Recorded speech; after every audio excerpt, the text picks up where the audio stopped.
the pregame drink out of the tailgates. Yeah. They're already good for tailgating. They're good, right? Yeah. And that means they're bad. Yeah. That means it's going to go wrong. Whatever could go wrong will go wrong. Yes. So I don't even like the notion, unless Chris wants to bring his whole family, to your point, and put them up in a luxury box, which may be hard to acquire on the fly because they're taken, and this is a playoff game, right? Yes. So it's just high risk. So you either need to actually have somebody in a security detail from your team to watch over them, or you need a family member there, a male family member, just to keep the peace, right? Yes. Okay, so I got all the above. It's a sorry situation.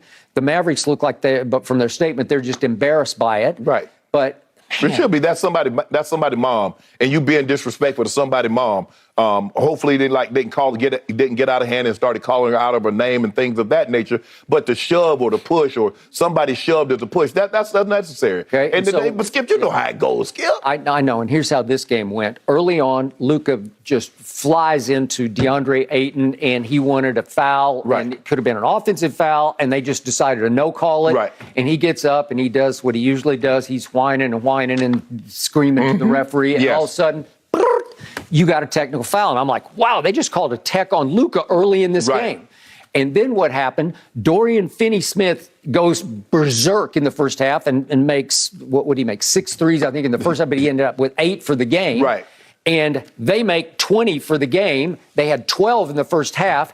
And the Luka nut behind the family, I'm sure, is going crazy. He's gone from way over here to way over here, going crazy. Yes. Well, it's going to escalate, and here we go. And good luck with this, right? Not condoning any part of it. But, man, for my family, I wouldn't even risk it in the first place unless I thought they had security to watch over them. Yes. Right? Yeah, that's absolutely right, Skip. And for me, like I said, my mom really only came to the games. It was either my games or my brother's game. And like I said, for the fans were great with my mom. She was normally taking pictures or signing autographs or things of that nature. But sometimes, like Skip, it's gotten more because everybody wants their 15 minutes. Yeah. Now, as you mentioned, they showed this gentleman and, hey, oh, man, look, I saw you on TV. Man, I saw you getting escorted out, yada, yada, yada. Man, this is unacceptable. I don't care how, this is what it used to be in my day. No, unruly behavior is unruly behavior. And things that were tolerated, there are a lot of things, Skip, that was tolerated in the past that's unacceptable today. Let's embrace today. I got it. Now, put yourself in the shoes of Chris's family, rooting for, trying to protect him. And what is happening on the basketball floor as they watch? Yeah, Chris is having a terrible game. Chris is having a terrible game, and he had not a very good game on his birthday night because he had 7 turnovers in the first half of that game that they lost.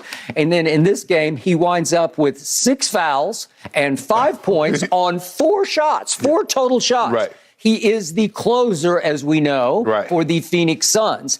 And they got shellacked because of this. So here's what his family had to endure. If we could see the last 3 fouls called on Chirs Paul, and you can't tell me this didn't have something to do with the back and forth, because they were probably getting pretty agitated themselves, right? Okay, here's the 3rd foul. This is when Monty put him back in with... That's Monty Williams' fault. I know, he put him back in with 45 seconds left and 3 fouls in the first half. 45 seconds left.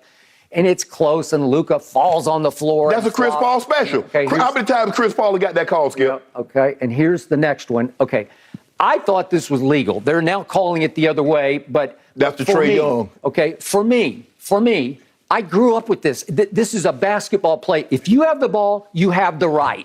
You can go wherever you want to do, and it's up to Brunson to avoid you. If you want to dribble across his path, you can dribble wherever you want. So Chris, he is a master of this. You know what he can do. So here's the 6th foul. And this one is, I have no idea. That's like he didn't touch him. But it had gone so wrong for Chris, I wasn't even surprised. I just sat back and said, well, I guess that's fitting. That's 8 minutes and 58 seconds left in the game. He's got 6 fouls. He'd never had 4 and a half in his career as he had in the first half. Okay, so that's what's going on the floor. Exactly. Skip, and you know, you up there in the fact, man, your son suck. Man, CP3, you terrible. You got your husband is terrible. Your husband is trash. Your son is trash. I get all of that. That's a part, Skip, that is a part of it. If I'm dropping passes, if I'm making mistakes, that's a part of it. Your son sucks, Miss Shaw. I'm sorry, I hate to tell it to you. My sister, hey, your brother is awful. Your brother is garbage. He's not nearly as good. I get, Skip, that's all a part of it. But there's a line that fans tend to sometimes cross over. That's the part that I have a problem with. All right, now let's just stay strictly basketball. Yeah. What did you just observe in games 3 and 4 that even this series at 2-all going back to Phoenix? Well, Skip, Luka didn't have a particular good game. He was 9 of 25, and as you mentioned, he was 1 of 10 from the three. But then all of a sudden, Dorian Finney-Smith all of a sudden said, you know what? He goes 8 of 12. And then you get Bertans, he makes his first 4 threes. And then you get Kleber. And then you get Brunson. Well, if you're going to get that kind of production, Skip, and if you're going to get 23s out of 44 attempts, you got a real good shot. You got a real good winning by whatever they won by, 10 or 11. And still, 10. But here's the thing. Chris Paul fouls out. Mikal Bridges gave you nothing. Nothing. He gave you nothing yesterday. Agree. And Ayton, I'm sorry, Ayton, 14 points ain't going to do it. It's always a little quiet. They ain't got nobody that can guard you. Dwight Powell, you're supposed to be like Shaq, say barbecue chicken. Let me get that 20-piece special of barbecue chicken because I'm about to eat this food. How many little putbacks have I watched 8.5 where you could just put it back and instead of just dunking it, he tries to just finesse it over the rim and barely misses it. Well, just show a force, just show that you're in charge here. That's what he should do. That's what a Joel Embiid does. Joel Embiid ain't trying to do no finger roll, show how fast I am. He's trying to cram everybody into the basket. But, Skip, think about it. They only won by 10 points, and they made 11 more threes. That's 33 more points. Chris Paul played awful in back-to-back games. Do I believe going home he's going to play as bad and give them as many opportunities? I do not. I got it. I still believe Phoenix will win this, but it's going longer than I thought it would. I thought it would be in 5. You thought it would be in 7, and you're looking righter than I am. Although I do believe Phoenix, especially off this Chris Paul incident, will be inspired at home. I think their crowd will be rabid at home, and I think they will win handily at home and re-seize the momentum going back for game 6. I just felt it was going to be a home-and-home series, Skip, because knowing watching how the Mavericks played since January, watch how they played against Utah, the Mavs are better than people think. They're more than just Luka. Now, Luka, they don't need Luka to give you 35 because when Luka gets 35 or 40, guess what everybody else is doing? The same thing you and I doing at home, watching him, and everybody just standing around in the corner. If you think about it, Skip, look at this. When Luka's been in foul trouble, they take off. Because guess what? They ain't got to worry about Luka. They like, hey, Dinwiddie says, hey, he goes into attack mode. Brunson, he goes into attack mode. The ball is moving. Sometimes Luka dribbles too. I think he's a superstar. But sometimes Luka dribbles the hell out of the ball. He dribbles it too much. And then he tries to pass it with 2 seconds. What the hell you want me to do with it? Okay.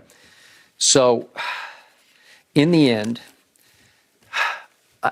I admit, as a guy who picked Phoenix in 5 here, I was pretty shook up over both these performances from Phoenix because they didn't even resemble the regular season team that absolutely dominated the league and won it by 8 games over everybody. They were 8 games better than everybody in the West or the East, and that was Ja and company in the West.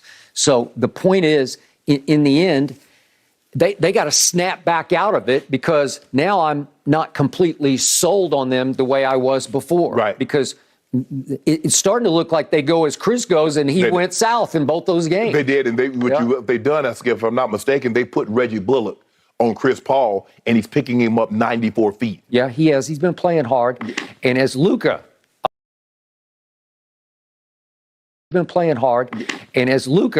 of all people, said after the game, we're pretty good when we play defense because his point was we always play pretty good offense because they're an offensively built team around him. And if they're going to make 23s, you're going to have a hard time beating them. Correct. But the flip side of that is under Jason Kidd over the last couple of months of the season, that they were pretty good on defense. They started looking like a top 10-ish kind of a defensive unit. It seems like Jason Kidd has demanded, unlike Rick Carlisle, where Luka was just freelancing. He's like, Luka, give us a couple of seconds. Can you just stop the guy's his initial drive, make him go a different way, and then we can come help you. But if you just give him a beeline to the basket, we can't do anything. Yep.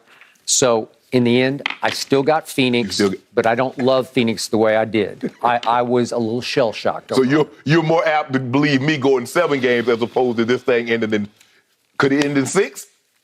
I'm going to stick with my 6 here, but I got to see domination by the home team in Game 6. Won't that be on Tuesday night? They got Dallas has confidence, Skip. They believe they can beat Phoenix now. Yeah, that's how these things swing. They do. We got a series now. We will find out tomorrow night, guys. It is indeed a series, and that Game 5 tips at 10 Eastern. All right, still to come this morning, did the Warriors break the code with their foul against Ja Morant on Saturday? Skip was thinking about you when I watched this one. And is James Harden back to his old self? Stick around. That's next.